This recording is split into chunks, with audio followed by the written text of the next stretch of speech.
Welcome to the deep dive. Today, we're stepping away from the usual headlines and really digging into the legal archives. We are. Our mission, really, is to figure out how one specific event, just a casual visit to a cafe in Paisley, Scotland, back in 1928, somehow triggered this legal earthquake. It completely changed how we think about accountability for manufacturers, didn't it? It really did. All over the world, we're looking at the source material around a landmark case from 1932, Donoghue v. Stevenson. Most people know it as the Snail in the Bottle case. Right, that name sticks with you. It's genuinely one of the most, I think, remarkable moments of legal creativity you can find. It just shows how, the basic human need for justice can sometimes force a very established, very rigid legal system to, fundamentally rewrite its own rules. So we're tracing that journey from May Donoghue's pretty horrifying discovery in that cafe. All the way up. Right to the highest court in the UK at the time, the House of Lords. The goal is to understand how she established this global idea, this doctrine of duty of care.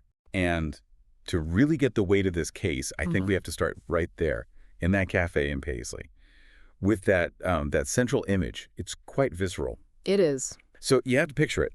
May Donoghue is there having a drink her friend bought for her. It's ginger beer made by a Mr. Stevenson. She pours some, drinks it, everything seems fine. But then her friend goes to pour the rest of the bottle.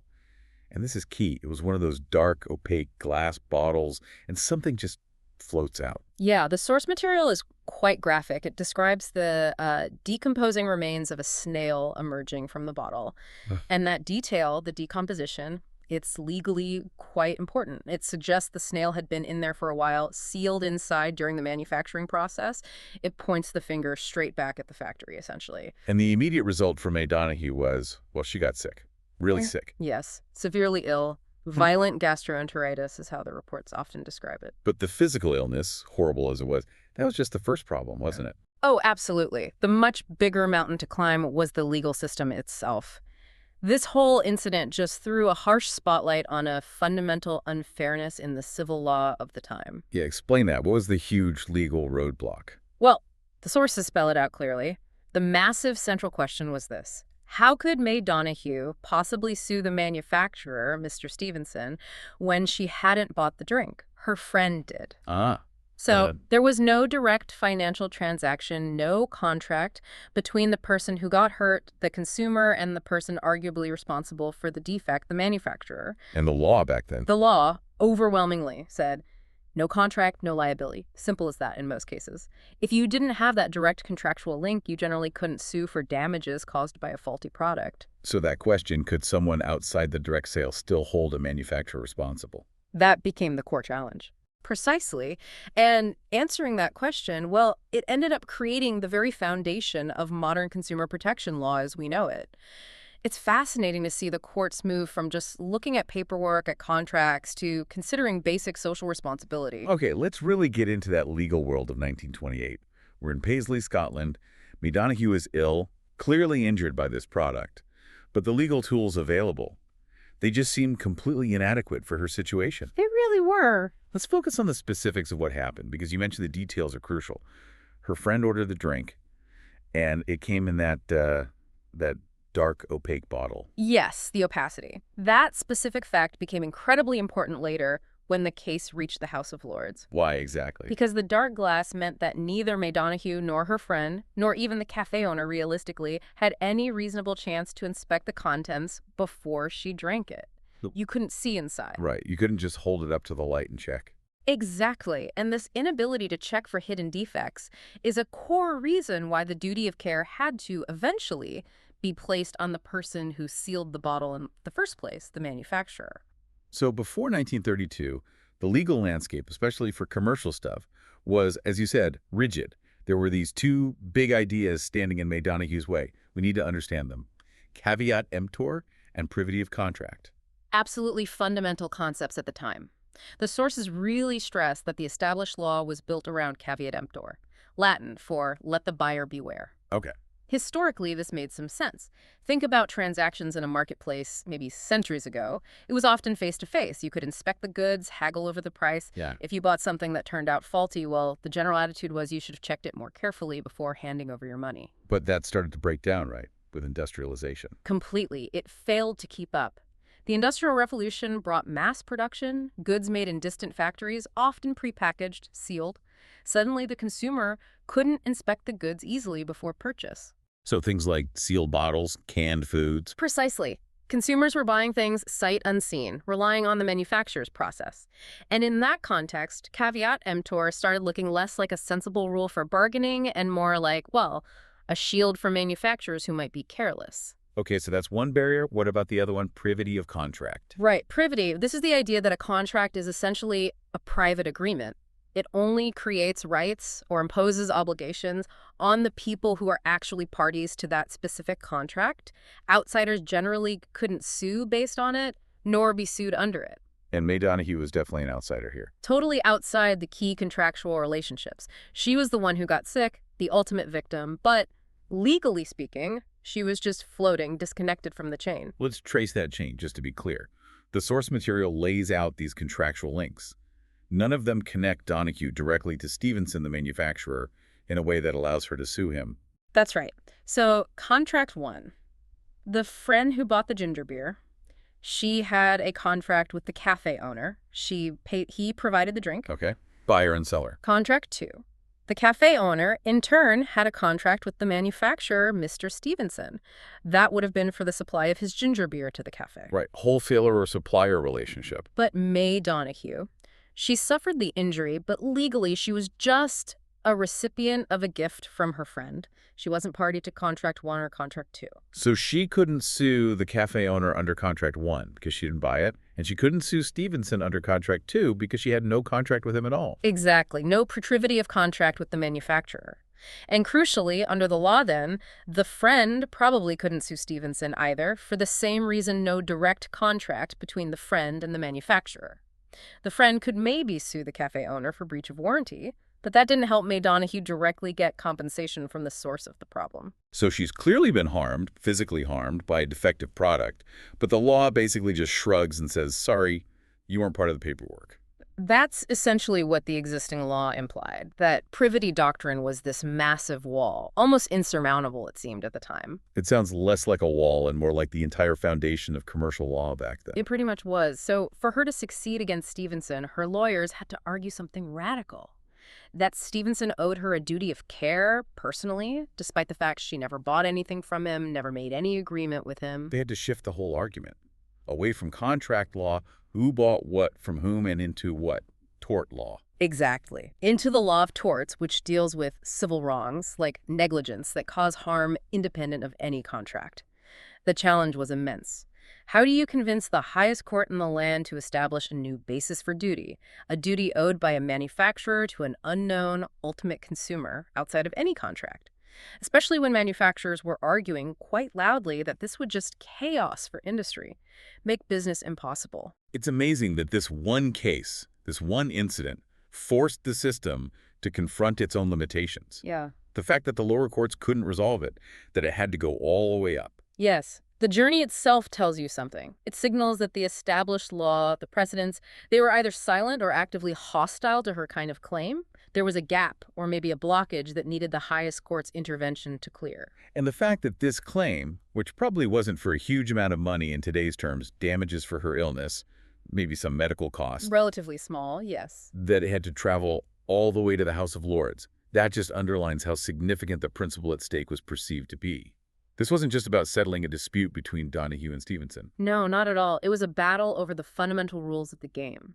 Could the common law, built up over centuries, adapt to the realities of the modern industrial age, or would it remain stuck in outdated concepts? And you have to think about May Donoghue herself through this. The sources don't dwell on her personal life much, but this must have been an incredible ordeal. Oh, undoubtedly. We're talking about a multi-year legal battle. She wasn't wealthy. She was taking on a commercial entity, challenging a cornerstone of legal thinking. The sheer persistence is remarkable. Her lawyers, too, working likely on contingency or principle. So, the case gets there. Yeah. 1932. The House of Lords delivers its judgment, and Lord Atkin's speech becomes one of the most famous in legal history. He had to somehow find a solution, a general principle that felt like it was already there in the common law, rather than just making up a brand new rule out of thin air. Parliament makes new laws. Courts interpret. That's the art of common law judging, isn't it? Finding the principle within the precedent. And Lord Atkin's judgment is widely seen as a masterclass in precisely that. He delivered the leading speech for the majority. It was a narrow 3-2 decision, by the way, which shows how controversial it was. Right. So what was the core legal principle they established? The ratio decidendi, as lawyers call it? The core principle, the ratio, was this.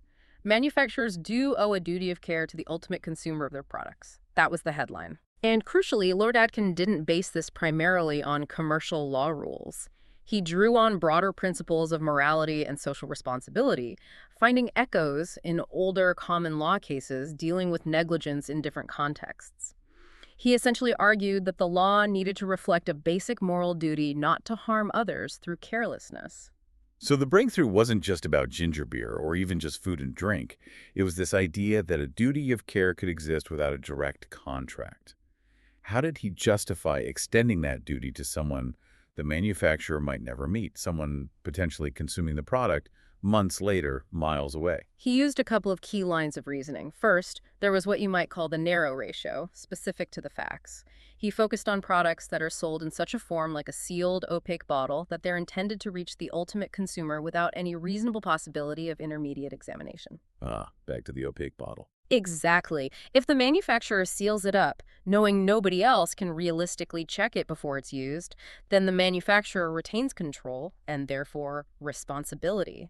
That sealed nature was vital for the narrow ruling. That makes intuitive sense. If you seal it, you own the risk inside it. Pretty much. But then came the second part, the broad ratio, which became the truly revolutionary bit. This is where he laid down a general principle for determining when a duty of care arises in any situation. He said, negligence occurs when someone breaches a duty of care they owe to another person, causing foreseeable harm. And that shifted the focus entirely. Completely. Away from the transaction, who bought it, and onto the conduct of the manufacturer. Did they act carelessly in a way that could foreseeably harm someone who would use their product? It sounds so simple to us today, almost obvious. Of course, manufacturers shouldn't poison people with snails in their drinks. Yes, it seems self-evident now. But in 1932, this is a huge leap. The court basically said that the physical reality, the fact that the manufacturer's finished product ends up in the hands of the consumer, creates an inherent link, a form of proximity that generates responsibility. Doesn't matter who paid whom along the way. Precisely. Lord Atkin grounded liability not just in commerce, but in, well, neighborly responsibility. He argued that by putting a product like this into circulation, sealed and intended for consumption, the manufacturer implicitly undertakes a responsibility towards the person who will consume it. They know the end user is relying on their care. So that reliance, combined with the lack of opportunity for the consumer to inspect, that's what creates the duty. It pulled liability out from under the thumb of contract law and planted it firmly in the soil of basic social standards and the avoidance of foreseeable harm. And that takes us straight to the most famous part of the judgment, doesn't it? The creation of the Neighbour Principle. This is the test Lord Atkin came up with to define who exactly you owe this duty of care to. It really is the bedrock, the DNA of modern negligence law across the common law world. The quote itself is worth repeating. Lord Atkin said, "You must take reasonable care to avoid acts or omissions which you can reasonably foresee would be likely to injure your neighbor." Okay, let's break that down carefully. Every word there seems loaded with meaning. Reasonable care, acts or omissions, reasonably foresee, likely to injure, and crucially, neighbor. Yes. He obviously didn't mean just the person living next door. So who is this legal neighbor? He defined it immediately afterwards. It's a legal definition, not a geographical one. He said, neighbors, in law, are persons who are so closely and directly affected by my act that I ought reasonably to have them in contemplation as being so affected when I am directing my mind to the acts or omissions which are called in question. Wow, okay. That's quite dense. Let's unpack that. Closely and directly affected. It means there has to be a sufficient degree of proximity between the person acting carelessly and the person suffering the harm. Not necessarily physical closeness, but a closeness in terms of cause and effect. So, the manufacturer bottling the ginger beer in their factory is closely and directly affecting the person who eventually drinks it, because the product's journey to that consumer is entirely predictable and intended by the manufacturer. And the second part, ought reasonably to have them in contemplation. That brings in the idea of foreseeability. Would a reasonable person, in the position of the manufacturer, foresee that carelessness in their process could harm the ultimate consumer? And in the case of a snail in a sealed drink bottle. It's almost impossible to argue it wasn't foreseeable. A reasonable manufacturer must contemplate that if they let foreign objects get sealed into their drinks, someone is likely to get sick. So the brilliance of this definition is it links the manufacturer and the consumer through this idea of foreseeable impact, creating that legal neighborhood regardless of contracts or distance. The manufacturer should have been thinking about May Donoghue, or someone like her, when they were bottling that ginger beer. That's the essence of it, and it provided a universal test, a framework. Before Donoghue, figuring out who owed a duty to whom was often messy, dependent on specific relationships or categories. This case gave us two pillars for establishing negligence liability in almost any context. Right. Pillar 1, reasonable care duty. Did the defendant actually have a responsibility to be careful towards the injured person? And the House of Lords answered with a resounding yes for manufacturers of products like this. Because they create the product, control the process, seal it up, and intend it for consumption, they inherently take on a duty to the end consumer. They created the risk, so they have the primary duty to manage it carefully. And pillar 2, foreseeability. Was a type of harm suffered a reasonably predictable consequence of the defendant's carelessness? Yes, and again, with the snail, it's a clear case. Illness from consuming a contaminated drink is entirely foreseeable if the manufacturing process fails. It wasn't some freak, unpredictable accident. It was a direct result you'd expect from that kind of lapse in care. Okay, but hang on. Surely the manufacturers, and perhaps the judges who disagreed with Atkin, must have pushed back hard on this. This neighbor principle sounds potentially massive. If your neighbor is anyone closely and directly affected, couldn't that open the door to lawsuits from almost anyone for almost anything? Wasn't there a fear of opening the floodgates? Oh, absolutely. That was the primary counterargument, the core fear expressed by the dissenting judges, Lords Buckmaster and Tomlin. What did they say specifically? They were genuinely alarmed. Lord Buckmaster, in his dissent, argued that the majority's decision was creating a sweeping new principle with no authority in existing law. He worried it would lead to, quote, liability in an indeterminate amount for an indeterminate time to an indeterminate class. Basically, endless lawsuits, crippling industry. He thought it would destroy commercial certainty. The classic floodgates argument. So how did Lord Atkin and the majority counter that? How did they reassure people that this wouldn't just lead to chaos? Atkin addressed it directly in his judgment. He argued that the principle itself had built-in limits. The requirement of reasonable care, the need for foreseeability, and the definition of the neighbor needing to be closely and directly affected, these weren't trivial hurdles. So it wasn't just any harm or any affected person. No. Liability wouldn't be imposed just because someone got hurt somewhere down the line. It required a failure in a duty that the defendant ought to have recognized, causing harm that they should have foreseen to someone sufficiently proximate. The test itself, Atkin argued, provided the necessary control. It was designed to be a framework for reasoned judgment, not a blank check for litigation. So the goal wasn't to avoid liability altogether, but to define its sensible boundaries based on foreseeability and direct impact. Exactly. And that fundamental shift from obsessing over the contract to focusing on preventing foreseeable harm to those directly affected, that's what truly established the modern doctrine of duty of care. It became the engine driving the development of tort law throughout the 20th century and beyond. It moved the whole focus towards social responsibility. Right. And the really huge consequence of this single case, this Scottish dispute, is that this neighbor principle turned out to be incredibly adaptable. It wasn't just about snails or ginger beer.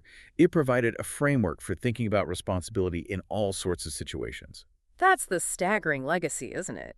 The source materials emphasize this wasn't just a narrow ruling on product safety.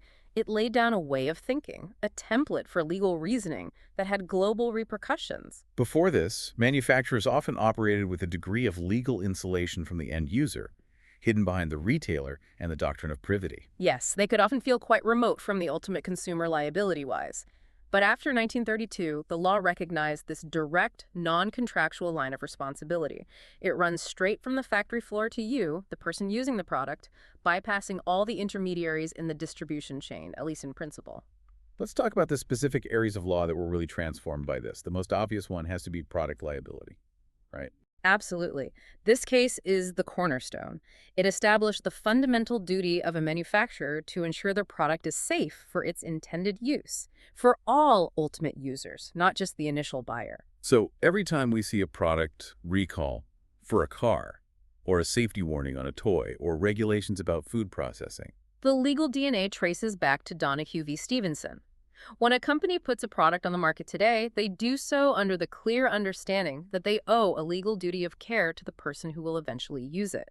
That expectation is now built into the system thanks to this case. But the principle's reach, as you said, goes much further. It's so broad, it applies even to professional services. You mentioned get it cited in contexts like medical malpractice. How does a case about a contaminated drink set the stage for holding a doctor or a hospital accountable? Seems like a different world. It does, but the underlying logic is the same. It comes back to proximity and foreseeability. While doctor-patient relationships often involve contracts too, the core duty of care that a doctor owes a patient isn't solely based on that contract. It stems from the Donoghue Principle. So? Well, think about it using Atkins' test. Is a patient so closely and directly affected by a doctor's actions or omissions? Clearly, yes. The relationship is inherently close and direct in terms of potential impact. Right. And should the doctor reasonably have the patient in contemplation when deciding on treatment or performing surgery? Again, absolutely. The patient is the direct focus of their professional activity. And foreseeability. Is harm from negligent treatment or surgical error reasonably foreseeable? Sadly, yes. If care standards aren't met, harm is a predictable outcome. So the Neighbor Principle provides the fundamental basis for establishing that duty of care exists, even before you get into the specific standards expected of a medical professional. So the case essentially provides the philosophical and legal scaffolding. It helps establish that a duty exists in situations involving trust and the potential for foreseeable harm, whether it's an architect designing a bridge, a lawyer giving advice, or a factory bottling soda. That's a great way to put it. It provides the foundational logic. What's also fascinating, and the source material touches on this, is the sheer geographic spread of this decision's influence. It was a judgment from the UK's highest court, the House of Lords in London. Yet it profoundly impacted law in completely separate legal systems around the globe. You mentioned countries like Pakistan, India, the USA. Yes, the global reach is extraordinary. These countries weren't legally bound to follow House of Lords decisions, so how did it happen? Yeah, how does a UK precedent manage to reshape law internationally like that? It's down to the power of persuasive authority in common law systems. When the House of Lords, historically seen as a leading common law court globally, delivered such a clear, compelling, and frankly morally satisfying principle, like the Neighbour Principle. Or courts took notice. Exactly. Courts around the world grappling with similar problems of industrialization and consumer harm saw the logic and utility in Lord Atkins' approach. In places like India and Pakistan, which inherited the British common law tradition directly, Donoghue v. Stevenson was quickly adopted. It became the key persuasive precedent shaping their own law of negligence.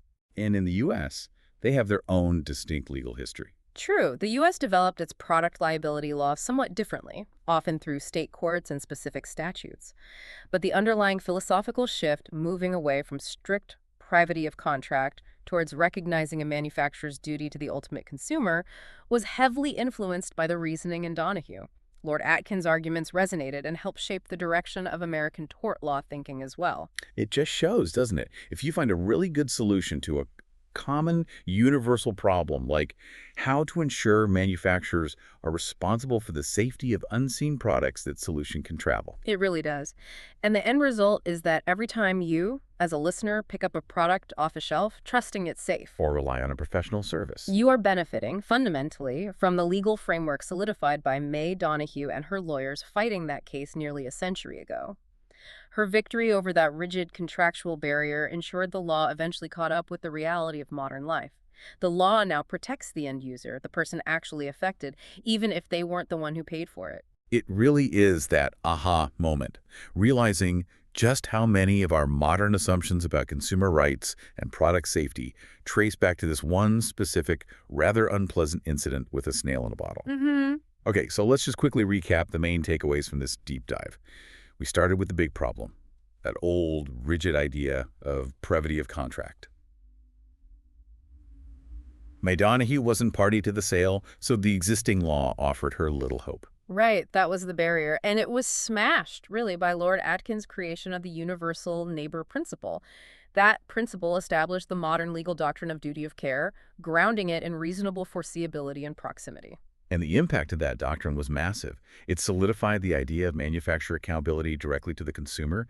It shifted the whole focus of civil liability in many areas away from just looking at who signed the contract and towards a broader concept of social responsibility, basically, preventing foreseeable harm to those your actions might affect. And the final connection, to bring it right back to you listening now.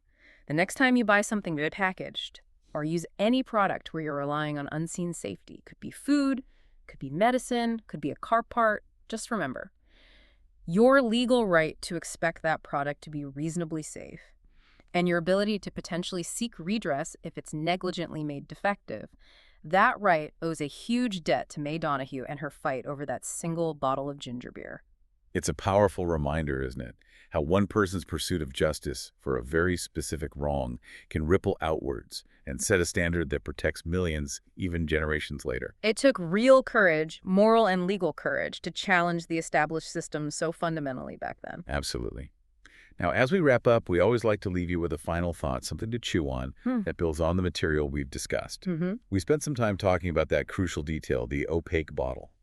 The dark glass that prevented May Donoghue or anyone else from inspecting the contents before consumption. Yes, that was key to the ruling. So here's the question to consider. What if the bottle had been clear? If May Donoghue could have, potentially, seen the snail floating inside before she took a drink, would the House of Lords still have found the manufacturer fully liable? Or would some responsibility have shifted to her for failing to notice? Interesting. How does transparency in packaging in product design today change how we think about reasonable foreseeability and the consumer's own role? Where does the manufacturer's duty end and the consumer's duty to look begin, especially when you can see? Something to think about until our next deep dive.